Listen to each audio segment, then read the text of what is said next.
이 저녁 주님의 성령으로 충만하여 돌아가시는 밤이 되시기를 바랍니다. 아멘. 또 특별히 히브리서 오늘 본문이 조금 좀 어려운 본문이기도 해서요. 주님의 성령께서 깨워주시는 은혜가 있는 저녁 되시기를 바랍니다. 지난번에 저희가 그 히브리서 3장 7절에서 12절 말씀을 함께 나누었습니다. 그 광야에서 왜 마음이 완악해지지 않아야 하는가, 그 이유에 대해서 함께 히브리서 3장 7절에서 12절 본문을 가지고 나누었었는데요. 기억이 안 나시겠죠? 네. 그 이유의 첫 번째를 가지고 함께 나누었던 것은 무엇이냐면, 우리가 마음을 지켜야 하는 이유는 구원으로 인도하는 하나님의 길이 우리의 마음을 지켜야 보이기 때문이다 라는 것이었습니다. 그때 함께 나누었던 것은 광야에서 우리가 우리의 인생길이 지금 광야길이라고 이야기하지 않습니까? 이 광야길에서 정말 중요한 것은 길을 찾는 것이다 였습니다. 여러분, 광야에서 길을 잃으면 죽습니다. 그죠? 그래서 중요한 것은 무엇이냐면, 광야에서 길을 찾아야 되는데 광야에서 길 찾기가 참 어렵다는 거예요. 왜냐하면 광야에서 보이는 모든 방향이 길 같아 보이기 때문이죠. 그죠? 광야에서 보면 모든 길이 길 같아 보입니다. 그런데 우리에게 오직 안식과 구원을 줄 수 있는 길은 여호와께서 가시는 오직 한 길 외에는 그 광야길에서 없다라는 것이었습니다. 근데 이 오직 한 길이 마음을 지키지 아니하면 우리가 미혹받은 마음으로는 잘 보이지가 않는다는 것이었어요. 그래서 마음을 지켜야 그 길을 끝까지 보며 갈 수 있다라는 것에 대해서 왜 마음을 지켜야 되는지 그 이유를 첫 번째로 나누었었고요. 기억이 나시나요? 조금씩? 두 번째는 우리가 마음을 지켜야 되는 그 이유 중에 하나가 하나님의 약속하신 안식에 들어가는 것이 그 마음 지키는 것의 유일한 방법이기 때문입니다. 안식에 들어가기 위해서 단 하나 필요한 것이 무엇이었냐면요, 하나님을 신뢰하는 것이었습니다. 이스라엘 백성이 가나안 땅에 들어가기를 실패했던 단 한 가지 이유가 무엇이었냐면 하나님을 신뢰하는 것에 실패하였었기 때문이었습니다. 근데 그들이 그 신뢰를 실패했던 것에 대한 이 히브리서 기자와 그리고 이 히브리서 기자의 진단은 무엇이냐면 그들이 마음을 못 지켰다는 것이었어요. 마음을 만들었다라는 것에 대한 이야기였습니다. 그래서 하나님을 신뢰하지 않는 것을 여기서는 이제 성경에서 불신앙이라고 이야기를 하죠. 그래서 그들이 하나님의 통치를 거부하고 자신들이 나왔던 곳으로 다시 돌아가기를 바랬던 그 이스라엘의 불신앙의 모습, 그것이 그들이 마음을 못 지켰기 때문이다라고 히브리서 기자가 7절과 12절의 이 말씀을 통해서 이야기를 합니다. 그렇기 때문에 마음을 지켜야 된다라는 그 광야의 길에서 마음을 왜 지켜야 되는지 그 이유에 대해서 이야기를 합니다. 여러분, 불신앙으로 하나님의 약속하신 안식에 들어갈 수 없다라는 것, 이건 여러분 이스라엘의 이 실패는 그냥 상징과 같은 거예요. 광야에서 이스라엘 백성들이 구원받지 못했다라고 성경은 그런 부분에 대한 이야기는 전혀 언급하지 않습니다. 그들은 40년 동안 모세와 아론과 함께 매일같이 번제와 속죄제를 드렸던 사람들입니다. 그 40년의 광야 생활 속에서 그들이 회개하였을 것이라 저는 믿습니다. 단지 이스라엘 백성이 40년 광야 생활 가운데 광야에서 죽은 것은 그들의 불신앙으로 말미암아 안식 가운데 못 들어간 것, 오늘날 우리에게 주시는 경고와 같은 상징으로 사용하시기 위함인 것이죠. 불신앙은 하나님의 안식 가운데 들어가지 못한다라는 것입니다. 19절의 말씀이 바로 그것을 의미하고 있습니다. 이로보건대 저희가 믿지 아니함으로 능히 들어가지 못한 것이라 라는 말씀입니다. 때문에 마음을 지켜야 하는 부분에 대해서 우리가 오늘도 이어서 히브리서 기자는 이야기합니다. 근데 어떻게 이 마음을 지킬 것인가? 오늘은 그 방법에 대한 이야기를 이 본문 속에서 히브리서 기자가 이제 다루고 있습니다. 그 전에는 마음을 지켜야 하는 이유가 무엇인가 였다면, 오늘의 이 본문은 마음을 그러면 어떻게 지킬 것이냐라는 말입니다. 어떻게 마음이 완악해지지 아니하도록 불신앙의 그 자리로 가지 않도록 지킬 것이냐라는 것에 대한 이야기입니다. 불신앙의 개선책으로서 첫 번째 이야기할 수 있는 것은 무엇이냐면요. 저는 이 불신앙의 죄로부터 우리 스스로를 지키기 위해 가장 우선시되고 가장 중요하다고 생각하는 것이 바로 기도다라고 말하고 싶습니다. 기도가 가장 우선시 되는 방책입니다. 오늘 본문 16절을 보면 함께 읽도록 하겠습니다. 듣고 경록해 하던 자가 누구뇨? 모세를 쫓아 애굽에서 나온 모든 이가 아니냐라고 되어 있습니다. 지금 하나님을 진노하게 한 자들이 누구라고 지금 말하고 있습니까? 모세를 쫓아 애굽에서 나온 사람들이라고 이야기를 하고 있습니다. 여러분, 이 말에 참 많은 게 담겨 있습니다. 모세를 따라서 애굽에서 나온 이들이 경험했던 것이 무엇이었는지 여러분 다들 아시죠? 여러분, 성경 전체 66권 전체를 따져보아서도 이 이스라엘 백성, 특별히 광야 1세대만큼 하나님의 전무후무한 이적을 경험한 세대는 없었습니다. 이스라엘 백성, 이집트 땅에서 10가지 재앙을 경험한 그 권능의 하나님을 경험했고, 홍해바다가 갈라지는 것을 경험했고, 매일 아침마다 만나와 저녁마다 메추라기가 200마리나 가까운 이들을 먹일 그 음식이 하늘에서 내려오는 것을 경험했던 민족입니다. 그 세대입니다. 목이 마를 때면 여러분 200만이 사막에서 목을 축일 만한 물은 얼만큼 나와야 할까요? 목이 마르다고 불평과 불만을 할 때마다 하나님께서 200만에 가까운 이 민족이 그 갈증을 다 해결하고도 남을 만큼 물을 제공하셨습니다. 어디서요? 광야에서 제공하셨습니다. 도대체 그와 같은 이적은 어떤 이적인지, 여러분, 이들은 하나님의 이적을 넘치도록 체험했던 사람들입니다. 매일같이 경험했던 사람들입니다. 그런데 성경이 이 광야 1세대에 대하여 뭐라고 이야기하냐면 불신앙의 사람들이었다 라고 말하고 있다는 거예요. 여러분, 불신앙은 증거가 없어서 생기는 것이 아닙니다. 증거는 차고도 넘쳤습니다. 이들에게 수많은 이적의 체험이 없어서 이들이 하나님을 신뢰하지 못했던 것이 아닙니다. 이건 구약에서만의 일은 아니에요. 복음서만 저희가 펼쳐보아도 여러분, 예수님께서 행한 수많은 이적을 경험하고 예수님께 돌아온 사람이 아무도 없었습니다. 5병이요 7병이요 그렇게 정말 저희가 보고 싶어하는 그 이적을 경험했음에도 불구하고 예수님을 하나님의 아들로, 예수님이 전하신 그 말씀을 믿음으로 받아서 그 시대에 예수님이 살아계신 그때 신앙을 보여준 이가 없었다라는 것입니다. 여러분, 그러므로 불신앙은 마음의 문제라는 것을 생각해 볼 수 있습니다. 여러분, 마음의 문제이기 때문에 기도해야 합니다. 기도해야 됩니다.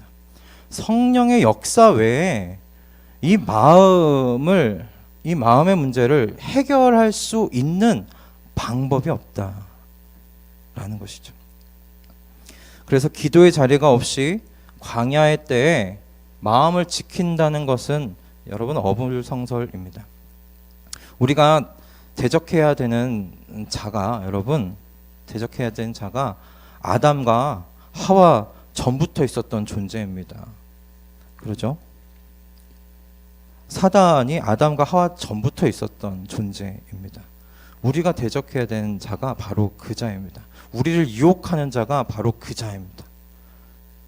여러분, 그 사단과 대결하려면 기도로 능력받지 아니하고서 저희가 이 마음의 문제, 유혹으로부터 우리 마음을 지킬 도리가 없습니다.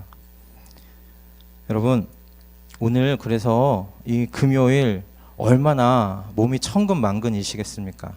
그럼에도 불구하고 기도의 자리에 나오신 여러분, 정말 주님의 이름으로 축복합니다. 하나님께서 이 금요일 저녁에 이 기도의 자리로 여러분 오신 것을 정말로 기뻐하실 줄로 믿습니다. 그래서 이 저녁에 우리가 함께 좀 기도했으면 합니다. 하나님을 신뢰하는 일에 실패하지 아니하도록 주님 이 마음을 깨워 주시옵소서. 그렇게 기도하며 나아가는, 하나님의 능력을 공급받고 나아가는 이 저녁 되시기를 주님의 이름으로 축원드립니다. 첫 번째가 우리가 그 기도에 대해서 이야기했다면, 오늘 본문에서 13절이죠. 13절에서 우리에게 말하는 이 광야의 때에 마음을 지킬 수 있는 그 두 번째 방법은 무엇이냐면 서로 권면하라 라는 말씀입니다. 13절 말씀을 함께 좀 읽도록 하겠습니다. 오직 오늘이라 일컫는 동안에 매일 피차 권면하여 너희 중에 누구든지 죄의 유혹으로 강팍하게 됨을 면하라 라고 이야기합니다. 여러분, 오늘 말씀을 보면 히브리서 기자가 이해하는 신앙은 개인이 아니라 공동의 노력으로 되는 것을 저희가 분명하게 볼 수 있습니다. 여기서 권면하라라고 하는 이 말은 날마다 서로의 곁에서, 그러니까 날마다 성도 서로의 그 곁에서 그리스도의 믿음의 그 실천, 예수님께서 가르치신 그 신앙, 그 신앙으로 살기를 서로 격려하라는 거예요. 누구 곁에서? 서로의 곁에서 매일마다입니다. 여러분, 이렇게 하려면 어찌해야 되겠습니까? 오늘 이야기하는 지금 오늘이라 일컫는 동안에 매일 피차 이렇게 만나서 서로 권면하라고 이야기를 하고 있습니다. 여러분, 첫 번째 해야 될 건 다른 거 아닙니다. 너무 쉽습니다. 모여야 돼요. 모여야 합니다. 여러분, 모이기에 힘쓰실 수 있기를 주님의 이름으로 축원드립니다. 여러분, 서로 자주 보셔야 됩니다. 만날 수 있는 기회가 있을 때 서로 만나시기 바래요. 왜냐하면 오늘 분명 여기서 기록하고 있는 것이 매일 피차 권면하라 라고 하였기 때문이에요. 그럼 왜 매일 피차 권면하라고 했을까요? 왜 매일 하라고 했을까요? 우리의 신앙이 매일 도전을 받기 때문입니다. 여러분의 그 마음의 신앙에 여러분 매일 도전이 임하기 때문이다라는 겁니다. 마음을 굳어지게 만들 만한 죄의 유혹들이 하루 이틀 건너서 있는 것이 아니라 매일 매 순간마다 일어나기 때문이다라는 것이죠. 그럼 매일마다 내 안에 죄의 유혹이 일어난다는 것은 무엇이냐면요, 유혹자가 그만큼 부지런하다는 의미예요. 여러분, 사단이 그렇게 부지런합니다. 우리의 상상을 초월할 만큼 부지런합니다. 여러분, 이 사단에 대해서 분명히 이렇게 이야기하지 않습니까?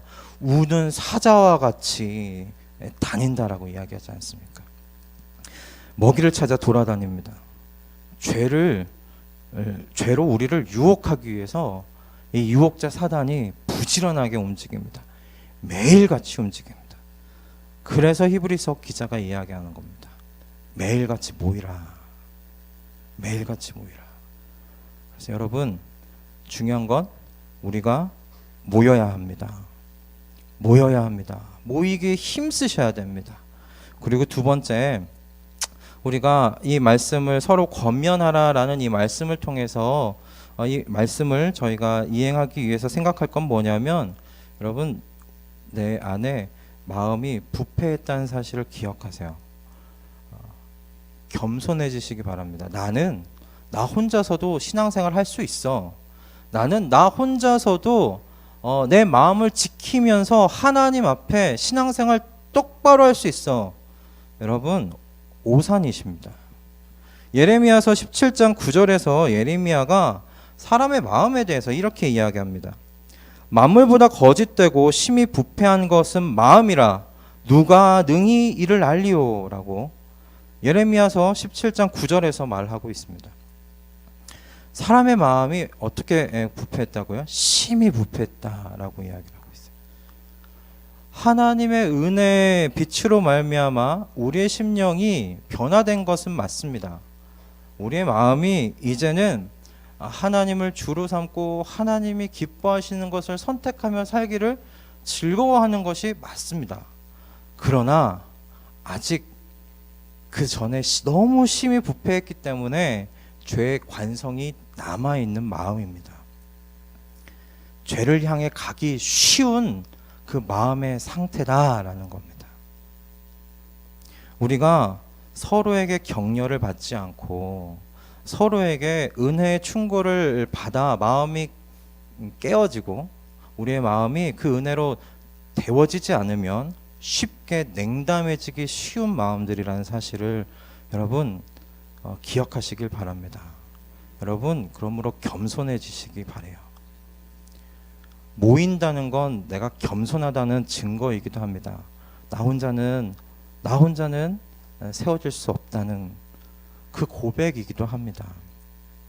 여러분 그 마음으로 하나님 앞에 모이며 서로를 세워주기를 즐거워하고 그렇게 하나님 앞에 나아가시는 우리 미랄 가족들 다 되시기를 정말 주님의 이름으로 축복드립니다. 이 서로를 권면하는 것에 대해서 서로 권면하여 모이는 것에 힘쓰는 것에 대한 이 히브리서 기자의 이 말씀을 좀 묵상하면서 그 C.S. 루이스가 종종 이런 얘기하는 거룩한 상상이라고 하는데 거룩한 상상력을 한번 발휘해봤어요. 이제 믿음의 싸움을 다 싸우고 이제 하나님 앞에 저희가 다 나아갑니다. 하나님 앞에 나아가서 저희가 받기를 원하는 한마디 있지 않습니까? 그죠? 착하고 충성된 종아 수고했다 라고 제 어깨를 툭툭 쳐주시는 그 상황 하나를 바라보며 이 광야의 때를 견디고 또 나아가는 것인데 거기까지만 사실 생각을 했었거든요. 그런데 오늘 말씀을 묵상하면서 그 이유도 있구나 라는 것을 생각했어요. 하나님께서 칭찬해 주신 것을 지나가고 나면 여러분들이 있겠구나 생각했습니다. 서로 모이기를 힘썼던 그 사람들이 그곳에 있겠구나. 성도들이 있겠구나. 그리고 그곳에서 이렇게 말해요. 애썼다고, 수고했다고, 잘 견뎠다고. 여러분 서로 어깨를 토닥이면서 어떨 때 하이파이브도 하지 않겠습니까? 여러분 혼자 신앙생활해서 그렇게 간 성도에게도 기쁨이 있겠지만 모이기를 힘써서 서로의 신앙을 세워주기 위해서 서로를 하나님의 말씀으로 격려하고 권면하면서 하나님의 나라에 함께 들어간 사람들이 누리는 기쁨은 저는 다를 것이라고 생각합니다. 여러분 함께 모이고 함께 그렇게 권면하면서 하나님의 나라에 들어간 그 애씀의 열매에 이와 같이 서로 기뻐하고 서로 애썼다고 잘 견뎠다고 서로를 위해 축복하며 나아가는 그 때가 분명히 있습니다. 여러분 그 재회가 더 기쁠 거라고 생각합니다. 그 때를 생각하며 모이시기에 힘쓰시기를 바랍니다. 하나님의 말씀과 은혜로 서로 권면하면서 나아가시기를 주님의 이름으로 축원드립니다. 네, 저희가 함께 또 볼 것은 우리가 우리의 이 광야의 때 우리의 마음을 우리의 마음을 지키는 것 어떻게 지킬 수 있을까?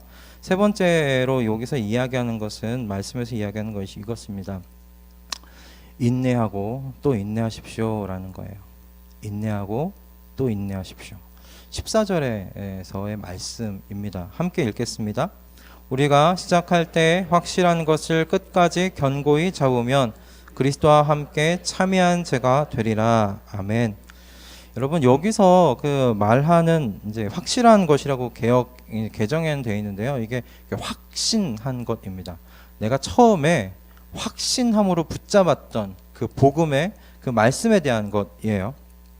그래서 우리가 처음 신앙을 시작했을 때 가지게 된 구원받는 그 복음의 내용, 그 확신한 것, 그것을 여기서 이야기한 끝까지 붙잡아라 라고 이야기를 하고 있습니다. 끝까지 여기서 근데 견고히 잡으라 라고 말씀하고 계신데 이 끝까지 견고히 잡으라는 말씀은 이겁니다. 그러니까 끝까지가 어느 때까지냐면 더 이상 견고히 잡을 필요가 없을 때까지라는 거예요. 견고히 꽉 붙잡고 있는데 더 이상은 이렇게 꽉 붙잡고 있지 않아도 되는 그때까지 꽉 붙잡고 있으라라는 그런 의미입니다. 우리의 믿음을 흔들리게 할 만한 일들이 숱하게 우리의 눈과 귀로 마음으로 들어올 텐데 그때 고통과 인내의 때를 그렇게 끝까지 붙잡고 있냐라는 거예요. 근데 이 끝까지 완전히 견고히 잡는다는 게 이게 무엇인가 여러분 좀 이렇게 좀 표현해 볼 수 있다는 생각이 들었어요. 이게 사실 이렇게 끝까지 붙잡고 그 견디는 게 쉽지 않잖아요. 그죠? 이게 꽉 붙잡고 있어야 되는 거거든요. 꽉 붙잡고 이게 언제 때까지 모르지만 끝까지 이걸 붙잡고 있어야 되는데 이렇게 힘을 주고 끝까지 붙잡으려면 뭐가 필요하냐면요, 여러분 여기에 내 생명이 달려 있다라는 것을 여러분 생각하셔야 돼요. 여기에 내 생명이 달려 있다라는 것을 생각하지 않으면 이렇게 끝까지 꽉 붙잡을 수가 없어요. 제가 이런 경험을 했었습니다. 제가 그 초등학교 때 일인데 그 지금은 그 아파트가 많지만 초등학교 때만 제가 초등학교 때만 해도 국민학교 세대예요. 지금 국민학교 세대인데 그때만 해도 단독주택이 많았어요. 단독주택이 많아서 옆에 저희 집이 그 2층 집이었 2층이었는데 2층 베란다하고 옆집이 좀 되게 가까이 있었습니다. 옆집 옥상이. 근데 저희 베란다 쪽에서 베란다에 그 벽돌로 이렇게 만들어 놓은 쪽 벽돌로 만들어 놨었는데 거기를 옆집 옥상하고 돗자리로 연결을 해놨어요. 못을 이렇게 박아서. 상상이 되시죠? 제가 어떤 장난을 쳤을지. 여러분 그게 제가 그때 무슨 용기가 있었는지 모르겠지만 거기서 저희가 옆집으로 돗자리를 타고 이렇게 내려갔어요. 막 이러시는 분들이 계신데 저는 그때 그 돗자리에 아무런 이상이 없을 거라고 생각하고 그 돗자리를 이렇게 타면서 옆집 옥상으로 내려갔다가 다시 또 올라와서 다시 타고 그렇게 놀았어요. 근데 제 동생이 먼저 내려갔어요. 그리고 제가 뒤따라서 안전하겠거니 하고 다시 타고 내려가는데 뭔가 북 소리가 나는 거예요. 뭔가 이거 심상치 않은 소리다 싶어서 바로 돌아서 그 베란다에 있는 그 벽돌 틀을 꽉 붙잡았습니다. 아니나 달라고 돗자리가 쫙 찢어진 거예요. 그래서 거기 제가 이렇게 대롱대롱 매달려 있고 밑에를 보면서 이렇게 떨어져도 될 높이인가 봤는데 초등학교 5학년 때였거든요. 떨어지면 뭔가 무사하지 않을 것 같은 높이였어요. 그래서 정말 이 손을 어떻게 그런 힘이 있었는지 모르겠지만 제가 철봉을 잘했던 사람이 아닙니다. 꽉 붙잡고 옆으로 한 칸 한 칸 옮겨서 돗자리가 하나만 있진 않았거든요. 옆에도 돗자리가 있어서 돗자리에 얼른 타고 쫙 내려온 다음에 바로 낙법을 시도해서 바로 그 옥상으로 이렇게 굴렀어요. 그런데 보니까 그 돗자리도 쫙 이렇게 찢어져 있는 거예요. 얼마나 정말 놀랬죠. 근데 그때 제가 그때를 오늘 이 말씀에 꽉 붙잡는 것을 생각했어요. 여러분 이게 견고하게 잡을 필요가 없을 때까지 꽉 붙잡는다. 이렇게 꽉 붙잡으려면요 여기에 내 생명이 달려있다라고 생각하셔야 됩니다. 이 복음을 끝까지 꽉 붙잡고 있는 것에 내 영원한 생명이 달려있구나. 여기에 내 영원한 생명이 이것을 붙잡는데 달려있지 않다라고, 내가 이것을 잠깐 좀 느슨하게 붙잡아도 된다라고 생각하면 꽉 붙잡을 수가 없습니다. 그게 언제까지라고 꽉 붙잡고 있습니까? 여러분 하나님께서 처음 주셨던 그 복음을 붙잡는 것은 여기에 내 생명 달려있다라고 생각하셔야 됩니다. 여러분 여기에 우리의 생명이 달려있습니다. 이렇게 여기에 나의 생명이 달려있다라고 생각하시며 견고히 처음 주셨던 그 말씀, 그 복음을 붙잡고 인내하면서 살아가는 저 여러분 되시기를 주님의 이름으로 축원드립니다. 여기에 생명이 달려있습니다. 그 두 번째는 무엇이냐면 여러분 끝까지 인내를 하려면 인내가 끝이 있다는 것을 저희가 생각해야 인내할 수 있습니다. 여러분 사람이 끝이 보이지 않으면 포기하게 됩니다.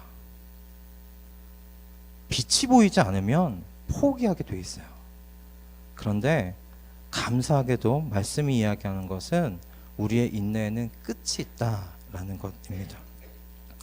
히브리서 12장 2절에서도 예수님께서도 이렇게 말씀하셨습니다. 예수님께서 자신 앞에 놓여 있는 기쁨을 내다보시고 십자가의 부끄러움을 참으시고 고통을 인내하셨다라고 합니다. 그리고 그 결과 하나님 보좌 우편에 앉게 되었느니라 라고 히브리서 12장 2절에서 이야기를 합니다. 예수님께서 무엇을 보시며 십자가의 이 고난과 고통을 당하셨다고요? 바로 앞에 놓여있는 기쁨을 보셨다는 거예요. 이 죽음 이후에 있는 기쁨을 보시며 오늘 있는 이 고통과 고난의 때를 견디셨다, 인내하셨다라는 말씀입니다. 신약에서 그래서 이 예수 그리스도를 모델로 삼으라고 히브리서 기자가 히브리 공동체에 있는 성도들에게 이야기를 합니다. 그런데 구약에서 동일한 좀 비슷한 예가 있습니다. 시편 73편의 이야기인데요. 시편 73편의 이야기는 실족할 뻔했던 사람에 대한 이야기입니다. 이 실족할 뻔했던 사람이 어떤 사람이냐면요, 그의 눈에 악인들의 형통함만 보였던 거예요. 이 악인들이 어떤 사람들인가? 그들은 고통도 당하지 않아요. 그들은 사실 고통 없이 죽고 그리고 고난도 없습니다. 사는 동안 재앙이라고는 하나도 만나질 않아요, 이 악인이. 근데 그래서 이 악인들이 오히려 더 자신감을 얻어서 약한 백성들을 두루다니면서 먹는 이리떼와 같이 삽니다. 그런데 그들의 인생을 보면 뭐냐면 항상 평안해요. 항상 편안해요. 그리고 더 큰 부자가 되는 것을 본 이 시편 기자가 이게 마음이 어려워진 거예요. 어떻게 저럴 수 있는가? 나는 어떻게 하냐면 마음을 거룩하게 하고 죄와 멀리 떨어져서 살려고 노력하는데 그런 나에게 오는 것은 종일토록 재앙이고 아침에 눈을 뜨면 하나님께서 주시는 것과 같은 고통과 고난의 문제가 내 삶에 있는데 이 문제가 어떻게 해결되는 건가? 라는 마음의 문제를 가지고 있었어요. 그리고 이 사람이 실족할 뻔했던 이 시편의 기자가 성전으로 올라갑니다. 성전에 올라갔을 때 그곳에서 하나님께서 그의 눈을 열으셔서 보여준 것이 있습니다. 그것이 73편의 18절, 19절과 그리고 27절의 말씀인데요. 제가 읽어드리도록 하겠습니다. 주께서 참으로 저희를 미끄러운 곳에 두시며 파멸에 던지시니 저희가 어찌 그리 졸지에 황폐케 되었는가 놀람으로 전멸하였나이다. 대저 주를 멀리하는 자는 망하리니 음녀같이 주를 떠난 자를 주께서 다 멸하셨나이다. 아멘. 이 시인에게 하나님께서 마음의 눈을 열어서 보게 해주신 것이 무엇이었냐면 마지막 때였다는 거예요. 마지막 때 하나님께서 심판하시는 그 날에 대한 것을 바라보게 하신 거예요. 그러므로 시인이 이렇게 이야기합니다. 하나님께 가까이함이 내게 복입니다 라고 이야기해요. 하나님께 가까이함이 제게 복입니다, 주님. 아직 그에게 아침마다 찾아오는 고난과 고통의 문제가 해결된 것이 아닙니다. 그의 눈에는 아직도 고통 없이 사는 악인들이 보이고 날마다 더욱더 부자가 되어져 가는 그들의 삶이 보입니다. 아직도 그의 삶 속에는 고난의 문제가 해결되지 않았습니다. 그럼에도 불구하고 이 시인에게 그 모든 문제가 해결된 거예요. 어떻게? 하나님께서 마지막 때를 보게 하심으로. 끝을 보았기 때문에 여러분, 이 시편 기자가 인내하게 된 겁니다. 다시 인내의 길을 걸어갈 수 있었던 것은 끝을 보았기 때문입니다. 여러분, 오늘 이 저녁 힘든 고통의 시간을 혹시 보내고 계신 성도님들이 계시다면, 광야와 같은 그 기간을 보내고 계신 성도님들이 계시다면 이 저녁에 영적인 눈이 떠지시기를 주님의 이름으로 축원드립니다. 인내는 동굴이 아닙니다. 끝이 보이는 터널입니다. 그 사실을 잊지 마시기를 바랍니다. 그렇게 처음 시작할 때 붙잡았던 그 믿음의 확신을 끝까지 굳게 붙잡고 그 마음을 지켜나가는 저와 여러분 되시기를 주님의 이름으로 축원드립니다. 아멘. 마지막으로 저희가 함께 오늘 본문 속에서 우리의 마음을 지키는 마지막 방법에 대해서 본문 속에서 이야기하는 것을 함께 나누기를 원하는데요. 우리의 마음이 굳어지는 것을 지키려면 우리가 무엇을 기억해야 하냐면 하나님께서 진노하시는 하나님이시다라는 사실입니다. 하나님께서는 진노하시는 하나님이십니다. 요즘 그 하나님의 사랑에 대해서 너무 많이들 이야기를 하셔서 그런 분위기잖아요. 그래서 그런지 그 하나님께서 가끔씩은 그 KFC 그 광고에 나오는 그 인심 좋아 보이는 옆집 할아버지 같은 느낌으로 이렇게 다가오는 경우도 있는 것 같아요. 그런데 히브리서 기자가 이야기하는 것은 하나님께서는 불신앙에 대해서는 진노하신 하나님이시다라고 말씀하십니다. 하나님의 진노가 어떤 것인지 분명히 알라고 히브리서 기자가 10절부터 18절의 말씀을 가지고 이야기를 하고 있습니다. 특별히 17절을 좀 함께 읽겠습니다. 또 하나님이 40년 동안에 누구에게 노하셨느뇨? 범죄하여 그 시체가 광야에 엎드러진 자에게가 아니냐라고. 누구에게 진노하셨다고요? 네, 그 범죄하여 그 시체가 광야에 엎드러진, 그러니까 범죄했다는 건 신뢰하지 않았던 이스라엘 백성들에 대한 이야기합니다. 그러니까 신뢰하지 않은 죄를 지은 자들에게 하나님께서 지금 진노하셨다라고 17절에서 분명하게 말씀하고 계십니다. 여러분, 근데 하나님께서 진노하시는 것을 그 사람이 화내는 것 같이 생각하지 않으시기를 바라요. 하나님이 진노하시는 것은 사람과 같이 잠깐 화냈다가 마는 것이 아닙니다. 일시적인 것이 아니에요. 그리고 감정에 따라 분노를 표현하신 분도 아닙니다. 하나님의 진노는 지속적이고요. 그리고 매우 엄하고 분명한 것이에요.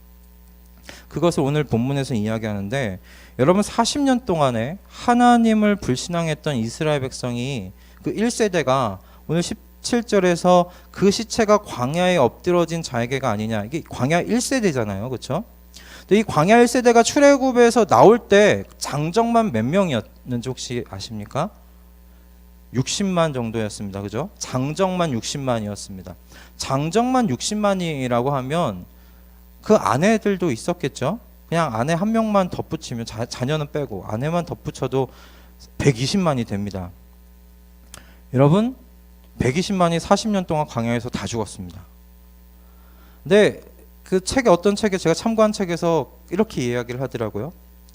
40년 동안 이 120만 정도 되는 사람들이 죽으려면 매일 몇 명이 죽어야 되는지 아십니까? 매일 90명이 죽어야 됩니다. 여러분, 매일같이 이스라엘 백성들이 90명씩 죽어나가는 것을 보았습니다. 그래서 어떤 책에서는 이렇게 말합니다. 이스라엘 백성은 우리가 자주 잃어버리는 사실, 즉 죄의 삭은 사망임을 날마다 상기했을 것이다 라고 말하고 있습니다. 여러분, 120만이 하루에 죽은 것이 아닙니다. 하루에 죽지 않았어요. 40년 동안 날마다 90명씩 죽어갔습니다. 날마다 이스라엘 백성들은 지친 곳에서 90명씩 장례를 치러야 했습니다. 그러면서 기억했을 겁니다. 아, 하나님을 불신앙했던 그 죄에 대한 값을 여기서 치르는구나. 하나님이 정말로 말씀하신 대로 이루어 가시는구나. 경험했을 것입니다. 여러분, 이것은 오늘날 그 성도에게 주시는 하나님의 그 경고의 메시지입니다. 하나님께서 불신앙에 대해서 분명하게 진노하신다. 여러분, 그러므로 히브리서 기자가 이야기하는 것은 이겁니다. 광야의 때에 마음이 굳어지는 것을 방치하지 마십시오라는 거예요. 광야의 길을 가는 동안에 마음이 굳어지는 것을 방치하지 마십시오. 불신앙에 더 그것에 걸리지 않도록 조심하십시오 라고 이야기하는 것입니다. 여러분, 분명히 해야 될 것은 히브리서 저자의 이 말씀은 마음이 깨어있는 하나님의 진정한 그 백성들에게 사실 그의 허리띠를 졸라매라라는 그 경고하는 말, 권면의 말입니다. 그럼 그것이 오늘 이 광야에서 쓰러져 가는 광야 1세대에 대한 이 16절에서 18절의 말씀을 말하고 있는 목적입니다. 하나님께서는 진노하신 하나님이십니다.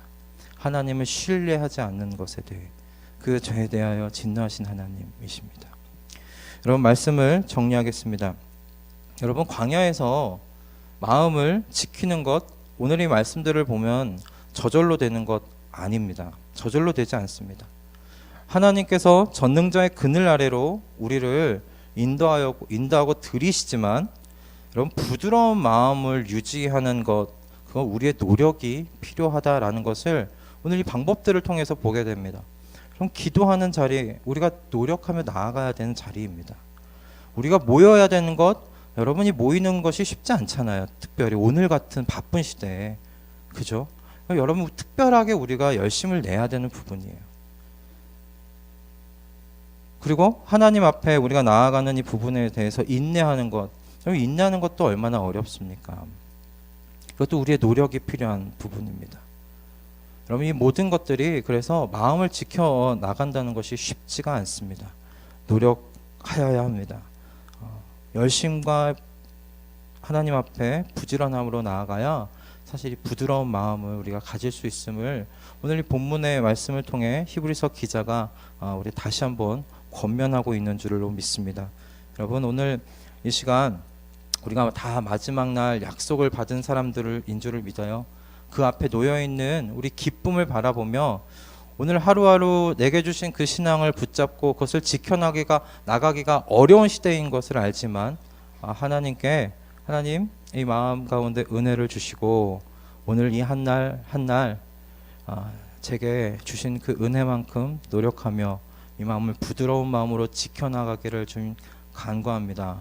이 기도에 응답하여 주시옵소서. 기도하며 나아가는 저 여러분 다 되시기를 주님의 이름으로 축원드립니다. 아멘. 기도하겠습니다.